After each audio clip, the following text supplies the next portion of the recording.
السلام عليكم. لا تنسوا الاعجاب بالفيديو والاشتراك في القناة تشجيعا لنا لنستمر بنشر المزيد إن شاء الله.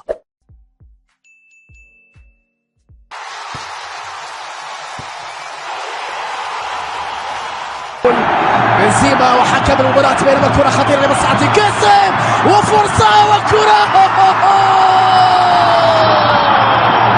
تسلل على برشلونة، تسلل 1-0 فلان كيسين، الهدف الأول للبارسا بعد العودة إلى الفيديو.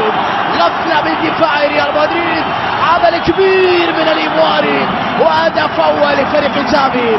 البارسا يسجل.